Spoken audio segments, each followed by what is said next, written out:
Look, today we are going to completely shatter this illusion of everyday safety we all walk around with. We move through our lives kind of just believing that if we stick to the beaten path and mind our own business, we're immune to the darker stuff out there. But man, the grounded, real-life accounts we're analyzing today, they absolutely prove otherwise. We're diving into raw survival scenarios to figure out exactly how predators operate, and I mean in our actual reality, not in some Hollywood movie. I shouldn't be rude to people who know where I am. Just let that sink in for a second. That is a direct quote spoken to an isolated gas station worker by some unidentified caller on the phone, literally right before a guy with this blank, unblinking smile showed up at the store's front glass doors. Absolutely chilling, right? And it perfectly sets the stage for what we're breaking down today. So, the core thesis we're unpacking here is that danger doesn't just lurk in those stereotypical dark alleys we were all taught to avoid as kids. Whether you're miles deep in the isolated woods or literally standing in the middle of a brightly lit, crowded big box store, danger is entirely dictated by geography and opportunity. Predators, they don't just happen upon their victims. They use the specific environment you're standing in against you. Part 1. The isolation trap, literally trapped by geography. Now, when you're miles away from help, the environment itself actually becomes a weapon. Predators use sheer, undeniable physical isolation to trap their targets. Think about this terrifying account from a solo camper deep in the Smokey Mountains. Guy thought he was just enjoying a peaceful retreat, right? But in the pitch black of the night, he suddenly realizes he's trapped inside the thin, completely defenseless fabric of his tent. He didn't hear some booming voice or a loud, aggressive threat. Nope. Instead, he heard the slow, deliberate exhale of a man's breath, literally mere inches from his head, right on the other side of that nylon. The geography of the deep woods meant there was absolutely nowhere to run. And that right there brilliantly illustrates the sheer psychological terror of being geographically trapped. In another case we looked at a deserted Pennsylvania motel, a worker was paralyzed in bed just listening to a fingernail slowly dragging down his window glass. Or picture a secluded cabin, where a guy seeking some peace and quiet suddenly has a stranger in a suit press his face against the window and casually whisper, "Come on, Victor, just open the door." In these isolated traps, you've got to completely discard the illusion that you're alone and realize your isolation was specifically chosen by whoever is hunting you. Because what happens out in the woods or at that empty motel, it is not random. It follows a very distinct predator's playbook. Step 1 is observation. They watch to confirm you're truly alone, kind of like those guys circling the camper's tent. Step 2, testing boundaries. This is the soft knocking, the jiggling of door handles, tapping on the glass. They're testing to see how you'll respond. Are you going to panic? Are you going to actually open the door? And then step 3 is the approach. Look, by the time they make their presence fully known, they've already calculated that your geography prevents you from calling for backup. Which brings us to part 2, danger in plain sight, because crowds definitely do not mean safety. See, isolation isn't their only weapon. We all just kind of assume that a crowd automatically means safety, but predators are incredibly adaptable. Picture this, it's 2 a.m. in a massive, brightly lit Walmart.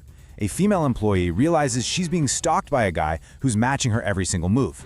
Then, out of nowhere, an unknown woman grabs her arm with this vice-like grip, shouting loudly and smiling like they're old buddies. This woman uses fake familiarity to physically drag the terrified employee past the self-checkout and directly toward a cameraless warehouse exit, where, you guessed it, the stalker is waiting. And this happened in full view of a store full of people. So what's actually happening here? The psychology behind this tactic is called social manipulation. The predator in that Walmart weaponized the employee's own politeness right against her. They know that out in public, human beings are deeply, almost subconsciously conditioned to avoid causing a scene. We see this exact same dynamic in the source material with a terrifying Tinder match encounter. The victim responded to her stalker's aggressive questioning in a dark alleyway, purely out of the fear of making him angry. Predators literally bank on our fear of being perceived as rude or crazy. So the absolutely crucial point here is understanding the difference. With isolated threats, help is physically distant. The predator is relying entirely on the geography of the woods or an empty parking lot. But with public threats, help is right there. The predator is relying on social pressure and the bystander effect. They create this illusion of normalcy, like a loud, friendly reunion in a Walmart, so that anyone watching just assumes, oh, everything's fine, completely trapping the victim right there in plain sight. All right, part 3, surviving the night shift. Nocturnal isolation. This brings us to this terrifying hybrid of the first 2 traps we talked about, the nocturnal isolation of service workers who are literally paid to stay in one place. Imagine being trapped behind a counter at a quiet highway gas station. You can't just leave, right? It's your job.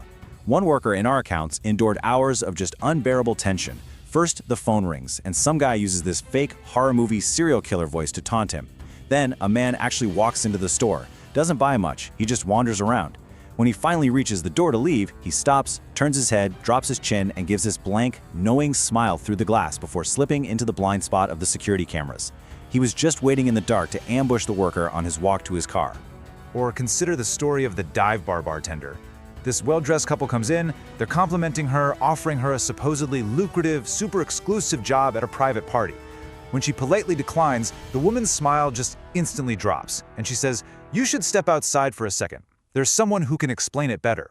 And sure enough, right outside, a black van was idling with masked men waiting to grab her.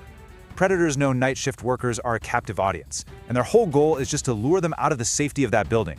So let's break these tactics down real quick. Predators use highly specific testing behaviors on these captive workers.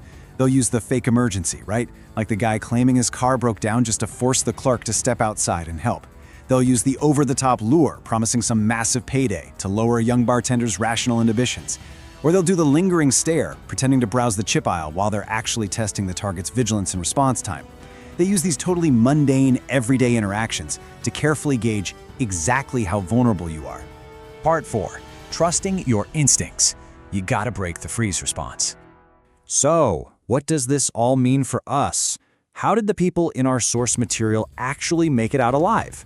Well, what kept these individuals breathing was actively breaking that natural human freeze response. The Walmart employee violently yanked her arm away, absolutely refusing to be polite at the expense of her safety. The gas station worker slammed that panic button the absolute second the guy's story didn't add up. And the camper in the Smokies, he didn't stick around to pack up his tent in the morning. He abandoned all of his expensive gear to escape those woods with his life. They survived because they trusted that gut feeling when the vibe shifted, and they threw social norms right out the window to protect themselves.